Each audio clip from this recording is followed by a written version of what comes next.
1942 Germany की सेना Soviet संघ के दक्षिण की ओर तेजी से बढ़ रही थी। उनका लक्ष्य था कॉकसस के विशाल तेल भंडार। अगर यह रास्ता कट जाता तो सोवियत सेना की सप्लाई गंभीर खतरे में पड़ जाती। युद्ध की पूरी दिशा बदल सकती थी। इस नदी के किनारे बसा यह औद्योगिक शहर सिर्फ एक शहर नहीं था, यह पूरे मोर्चे को चलाने वाली एक विशाल सप्लाई मशीन था। इस शहर को खोना मतलब था पूरी सप्लाई लाइन खतरे में पड़ जाना, और इसलिए यह जगह जल्द ही युद्ध का केंद्र बनने वाली थी। उस सुबह दूर आसमान में काले साए उभरने लगे। यह दुश्मन के बमवर्षक विमान थे जो सीधे शहर की ओर बढ़ रहे थे। 23 अगस्त 1942 नाजी जर्मनी की वायुसेना औद्योगिक शहर स्टालिनग्राद पर हमला करने पहुंच चुकी थी। युद्ध अब यहां आ चुका था। आसमान में उड़ते ये विमान अपने साथ तबाही लेकर आए थे। कुछ ही पलों में बमवर्षकों ने अपने बम छोड़ दिए। नीचे फैला शहर अब कुछ ही सेकंड में विस्फोटों से हिलने वाला था। और फिर पहला धमाका हुआ। एक ही पल में कारखानों का इलाका आग और धुएं में डूब गया। कुछ ही सेकंड में एक के बाद एक धमाके होने लगे। पूरा औद्योगिक इलाका आग और धुएं से भरता जा रहा था। कुछ ही मिनटों में पूरा शहर धुएं और आग में घिर गया। जहां तक नजर जाती थी हर तरफ धमाके और आग दिखाई दे रही थी। शहर की सड़कों पर अफरा तफरी मच चुकी थी। लोग जान बचाने के लिए हर दिशा में भागने लगे थे। अचानक एक और बम उनके बहुत पास आ गिरा। धमाके से पूरी सड़क मलबे और धुएं में डूब गई। Вставай, быстрее! Нужно уходить отсюда! कुछ ही पलों में यह सड़क पहचान में नहीं रही। हर तरफ मलबा, धुआं और जलती हुई इमारतें दिखाई दे रही थीं। कुछ ही मिनटों की बमबारी ने पूरे इलाके को बदल दिया। जहां कभी घर और कारखाने थे अब वहां सिर्फ मलबा और आग बची थी। बमबारी के बाद अब जर्मन टैंक शहर में दाखिल हो रहे थे ताकि सड़कों पर नियंत्रण लेकर जमीनी लड़ाई को आगे बढ़ाया जा सके। टैंकों के साथ साथ जर्मन सैनिक सावधानी से आगे बढ़ रहे थे, हर खिड़की और गली को देखते हुए, क्योंकि किसी भी वक्त हमला हो सकता था।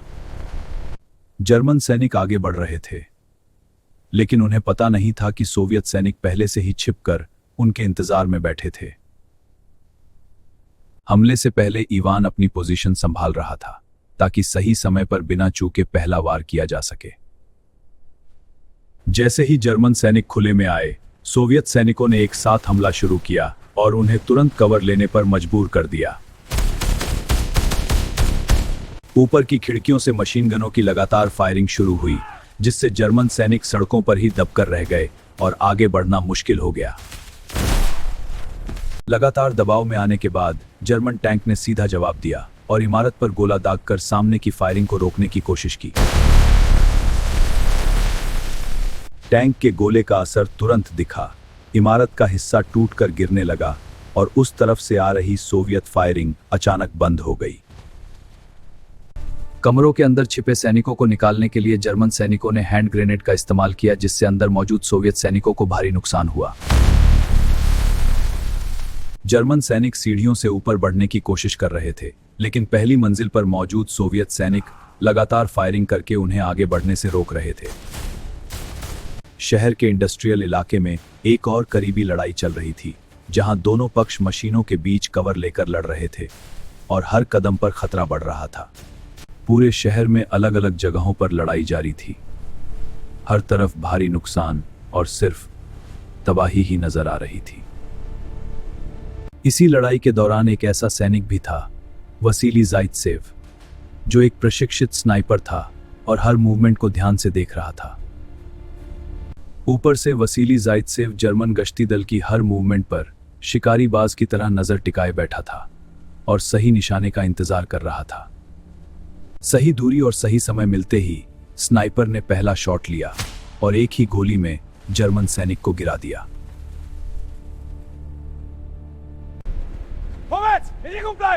जैसे ही एक अधिकारी ने स्थिति संभालने की कोशिश की, उसी समय स्नाइपर ने उसे निशाना बनाया और उसके गिरते ही पूरी टुकड़ी में भ्रम फैल गया। अब जर्मन सैनिक समझ चुके थे कि उन पर ऊपर से कोई स्नाइपर हमला कर रहा है, इसलिए वे छतों और खिड़कियों की तरफ अंधाधुंध गोलियां चलाने लगे। वासिली जाइत्सेव एक ही जगह नहीं रुकता था। हर शॉट के बाद वह अपनी पोजीशन बदलता था ताकि दुश्मन उसकी सही लोकेशन पता न कर सके। अब जाइत्सेव का सामना एक जर्मन स्नाइपर से था। दोनों एक दूसरे को पहले ढूंढकर पहला शॉट लेने की कोशिश कर रहे थे। अब असली स्किल दिखाने का समय था। स्नाइपर के लगातार हमलों के बाद जर्मन सैनिक अब खुलकर चलने से डर रहे थे और हर मूवमेंट उनके लिए बड़ा जोखिम बन गया था। सोवियत स्नाइपर एक साथ काम कर रहे थे। अलग अलग जगहों से कवर लेकर वे पूरे इलाके को कंट्रोल कर रहे थे, जिससे दुश्मन हिल भी नहीं पा रहा था। वासिली जाइत्सेव हर मूवमेंट को ध्यान से देख रहा था। वह बिना जल्दी किए सही समय का इंतजार कर रहा था, क्योंकि यहां गलती की कोई गुंजाइश नहीं थी। अब सोवियत कमांड को साफ समझ आ चुका था कि सीधे मुकाबले में समय और सैनिक दोनों का नुकसान हो रहा है, इसलिए रणनीति बदलना जरूरी था। जूकोव ने नक्शे में देखा कि जर्मन सेना शहर के अंदर आगे बढ़ चुकी है। इससे उनकी सप्लाई लाइन लंबी हो गई थी और किनारों से उन्हें घेरना संभव था। जूकोव ने देखा कि जर्मन सेना का ध्यान शहर के अंदर केंद्रित था। इस वजह से दोनों किनारों पर उनकी पकड़ कमजोर थी और यहीं से उन्हें घेरना सबसे सही विकल्प था। अब समय था रणनीति को जमीन पर लागू करने का।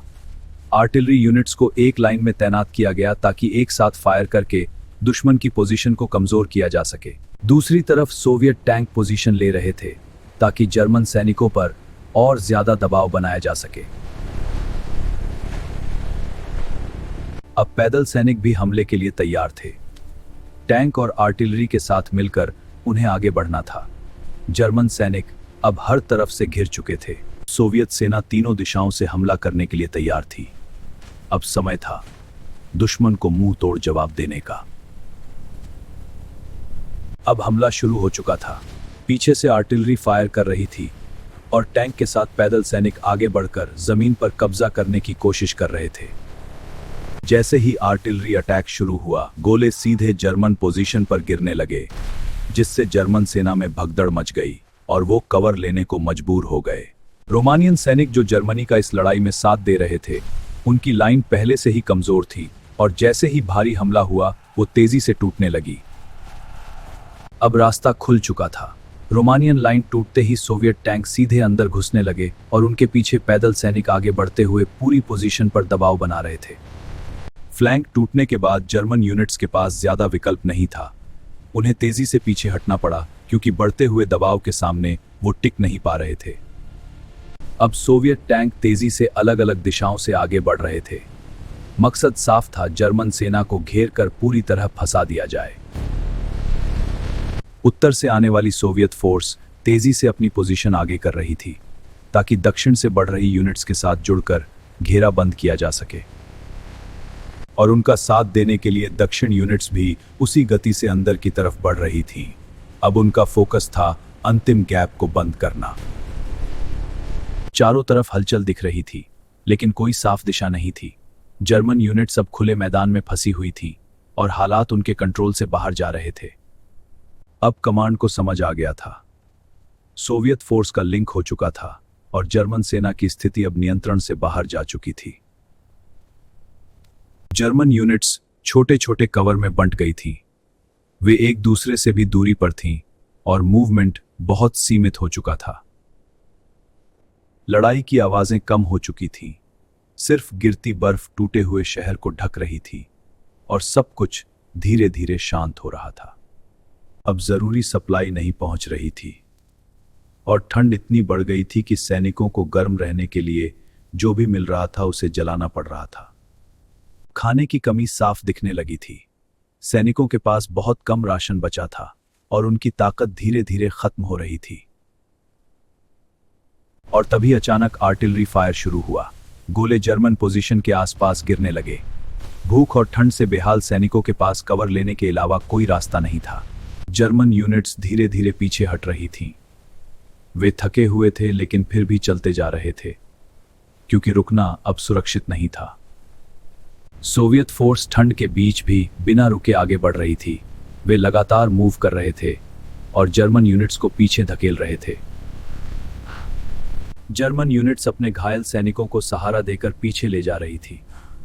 पूरी यूनिट भूख और ठंड से बेहाल थी, लेकिन सुरक्षित जगह तक पहुंचाना जरूरी था। अब कमांड लेवल पर स्थिति साफ हो चुकी थी। फील्ड से आ रही रिपोर्ट्स बता रही थी कि हालात उनके कंट्रोल से बाहर जा रहे थे। सोवियत फोर्स हेडक्वार्टर को चारों तरफ से कवर कर चुकी थी।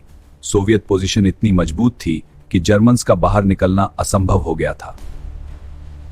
न सप्लाई बची थी, न मूवमेंट संभव था, इसलिए सरेंडर शुरू हो गया। उन्होंने हथियार रख दिए और बाहर आना शुरू कर दिया। 2 फरवरी 1943 को स्टालिनग्राद में जर्मन सेना ने आधिकारिक रूप से सरेंडर किया। करीब 90,000 जर्मन सैनिकों ने हथियार डाल दिए और वे प्रिजनर ऑफ वॉर घोषित किए गए। स्टालिनग्राद की यह लड़ाई करीब 200 दिन तक चली। लगभग 7 लाख जर्मन और करीब 10 लाख सोवियत सैनिक इस युद्ध में मारे गए। आप देख रहे थे frontline vault. Real war stories के लिए लाइक, शेयर और सब्सक्राइब करें और बेल आइकन ऑन करना ना भूलें।